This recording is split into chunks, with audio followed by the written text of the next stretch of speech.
So just because Thanksgiving's over doesn't mean that there isn't a need for more pie crusts.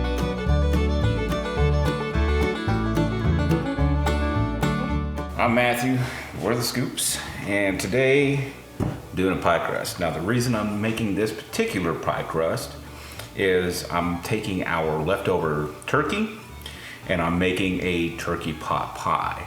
I'll actually do that in a full separate video, but I'm actually making it all at once here. So now this is a pretty straightforward, simple recipe. It's 4 ingredients. You've got flour, salt, ice water, butter.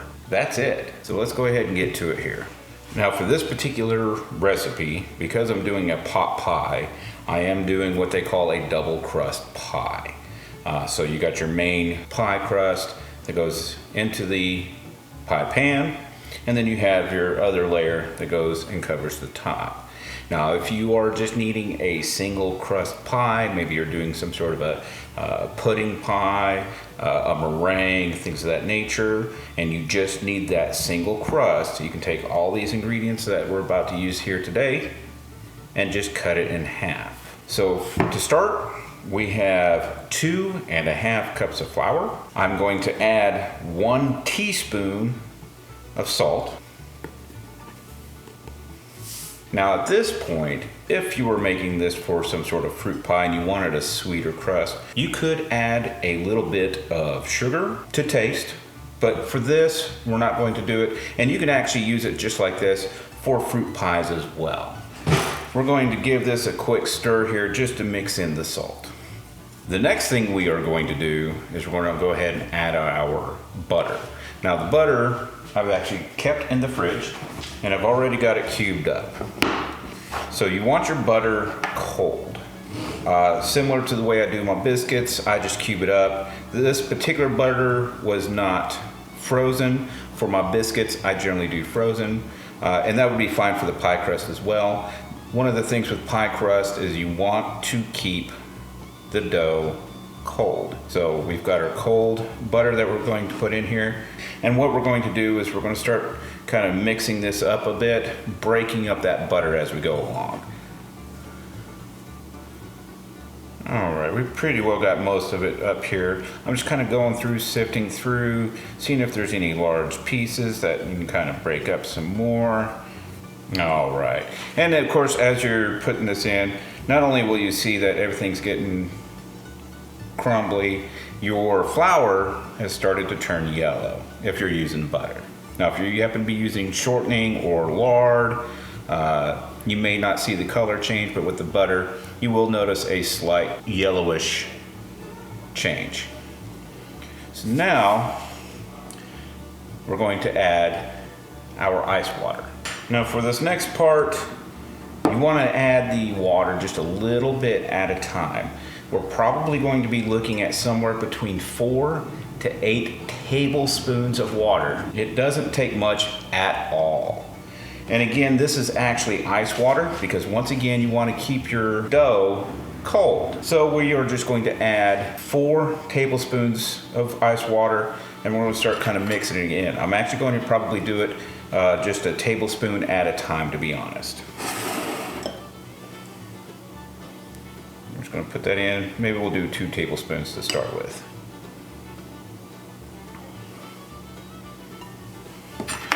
And we're just going to start kind of mixing that in. Let's go ahead and add 2 more. This will make it 4. So this will be 3 and 4.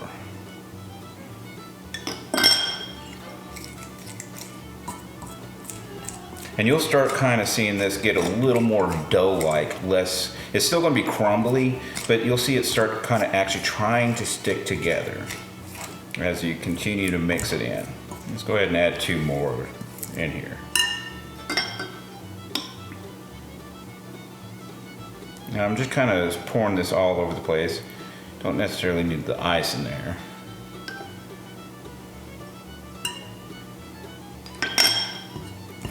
And then keep kind of incorporating it in. Now what you don't want is you don't want to overhydrate your dough, which the ice water actually helps with that as well. Too much hydration begins activating the gluten, from what I've read, which of course is not desirable in your pie crust. And we're actually starting to come together now. You can actually start seeing it form like larger chunks, and you can kind of feel the consistency as well. It starts getting a little bit thicker. I'm actually going to add the final 2 tablespoons. That puts us to 8, and I'm pretty sure that'll be enough. So that would be 7 and 8. All right, set this off to the side. I don't think I'm going to need any more of that. And again, we're just going to kind of keep mixing. Now at this point, I've got 8 in here. If I happen to need more, or maybe you're following along with this recipe and you feel like maybe you need a little bit more, by all means, add what you need. Just do it like a tablespoon or 2 at a time. And you can see it's really starting to come off the bowl as well. It's not sticking to the bowl at all. Now one test you can do is to just go ahead and grab some. See if you can make a ball with it, just like that. Look at that. That's what we're looking for. So what we want to do now is start kind of getting this all into a ball. Looks like we're going to be able to do this. I am now going to put down some parchment paper to put this on. What we want to do with this, because we're doing a double crust pie, is we're going to put this into a ball and split that in half. There's our parchment paper. Let's go ahead and just pour this out on here. Just like that. Made a little bit of a mess. Probably could have used a little bit bigger piece of parchment paper, but that's all right. You get all these crumbs together. Like I said, we're gonna kind of make a ball. As we need to, we can actually get the rest of this together. And we're gonna make a ball with this too.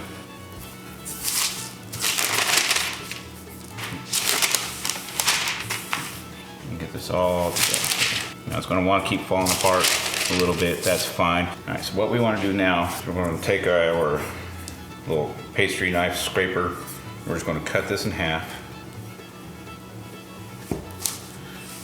Just like that. So what I'm going to do now is get some plastic wrap.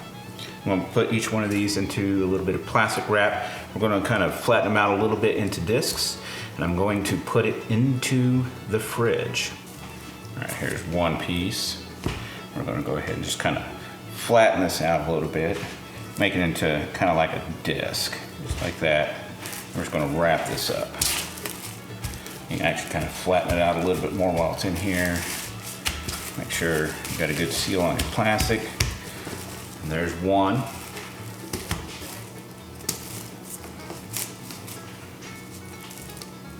And this is for our second one here. And you can actually go ahead and pour the rest of those crumbs in there.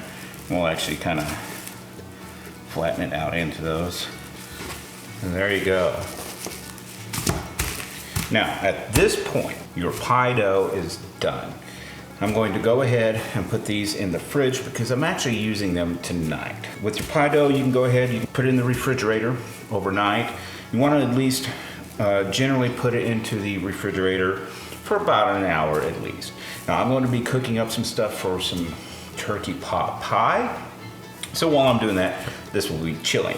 Now let's say you wanted to use this at a later time. Maybe you're making a bunch of pie dough that you want to freeze.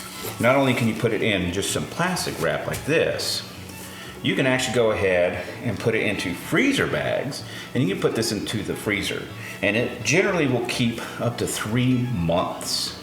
So you can make a bunch of pie crust all at once, freeze it, and use it as you need to, which is especially helpful during the holiday season. We just had Thanksgiving that went by, and we've got Christmas that's coming up as well. So now's a good time to actually go ahead, create a bunch of pie dough if you want to, put it in the freezer, and it'll be there here in just a few weeks when Christmas is coming up. So while our pot pie filling is cooling down a bit, let's go ahead and get our pie crust ready for the pie pan. All right, so what we need to do now is go ahead, we're gonna unwrap this, and we need to roll it out. So I'm going to put down a little bit of flour to dust my countertop here. If you're using a pastry sheet or maybe some wax paper, you can use that as well, as long as you got a good flat surface to work with. All right, so let's go ahead and unwrap this. Again, we just took this out of the refrigerator. Let's go ahead, make sure to get some of that flour on both sides here. And we're gonna start rolling this. And what we wanna do, because we're not trying to knead this or anything, we're just gonna start from about the center and just kind of roll outwards. And you can turn it a little bit. I'm gonna roll outwards. And you might notice a little bit of cranking, that's fine, we can fix that later. And just kind of keep making little quarter turns, starting from about the middle or so, and just roll outwards. You don't really want to go back and forth, you just want to roll out. And again, as it starts to kind of tear, you can kind of bring it back together. It'll probably tear some more, but that's okay. We can just keep working with it. Big thing is just not get into too big of a hurry. And what we're trying to do is roll this out until it's big enough to fit our pie pan. So you can just lay it down and you can kind of gauge whether or not it's going to be big enough. I'm actually going to roll this out just a little bit more and then it should be ready for this. Pie pan that I'm using here is a 9.5 inch plate. Now to get it in here, what we want to do is kind of, and if you have to use a pastry knife to help you, that's fine. We're just going to kind of lift this up and we're going to gently roll this up. Just like this. It's going to pick this up. We'll bring in our pie pan. Just going to lift this up and then just kind of roll it back on. Just like that. Now what we do not want to do is we don't want to shove our dough into the pan. Doing that can stretch it out, okay? So what we want to do is kind of lift and just kind of tuck it down, just like that. Just kind of lift, tuck it down, and you'll feel it kind of go down, just like that.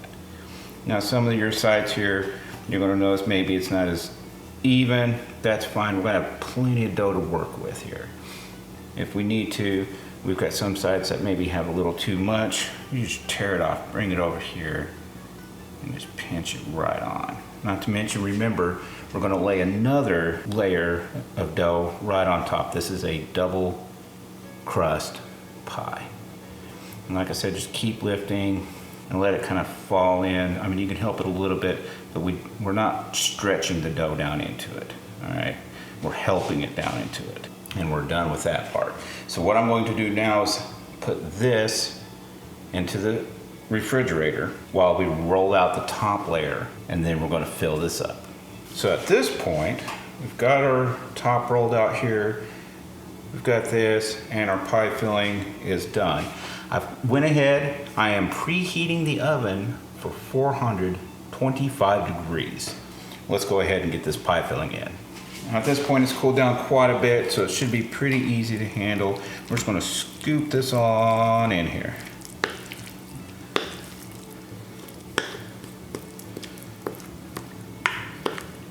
Get all that good filling out. We're going to gently kind of push this down in here so it fills up all of this crust here. Now, let's go ahead and put our top on. We're going to roll up the top dough just like we did the bottom dough. I'm just going to roll it right across. Just like that. Now, what we're going to do is we're going to take all this, we're going to kind of tuck it under just like this. All the way around. We're tucking in both the top and bottom portions at this point. Just kind of tuck it under.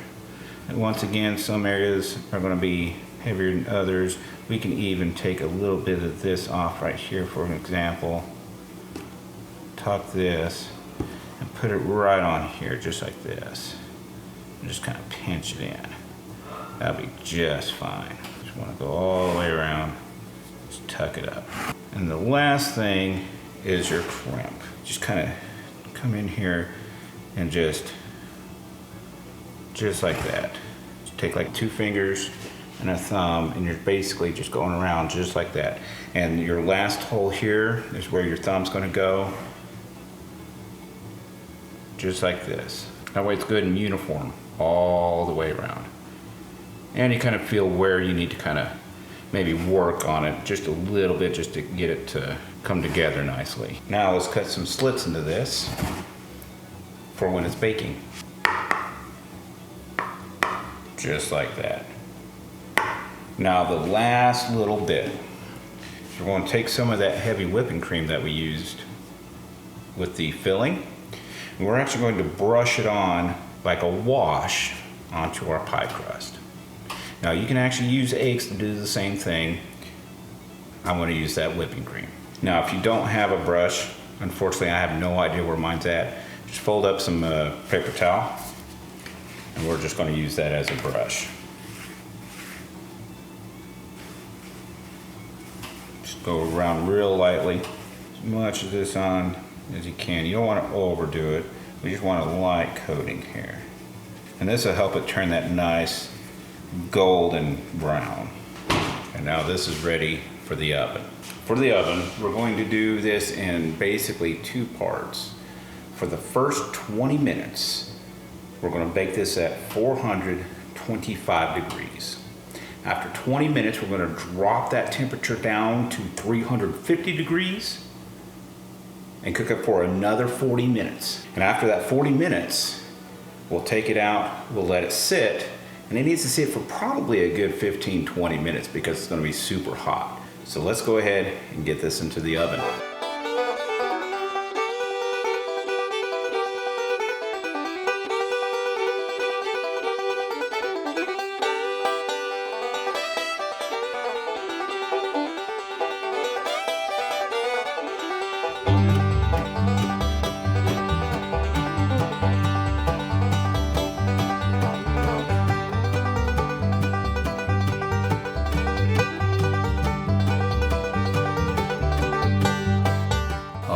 That smells so good. So, biggest takeaways here. When making your pie dough or your dough for your pie crust, one of the key tips is to keep the dough cold. So that's why we use ice water. That's why we use cold butter. And that's also why we store the dough in the fridge. Again, like I said earlier, if you choose to freeze it, you can freeze it for up to 3 months. I think it's the general rule of thumb. With that in mind, you can start making your pie doughs now for Christmas if you plan on making a bunch of pies. Saves a lot of time in the future if you happen to have a day to yourself. Otherwise, that's going to do it for us. If you're interested in actually seeing the turkey pot pie side of things, how I made the filling for it, be sure to subscribe to the channel and hit that notification bell. That way you're notified as soon as we upload that video. Otherwise, thank you, and we'll see you on the next one.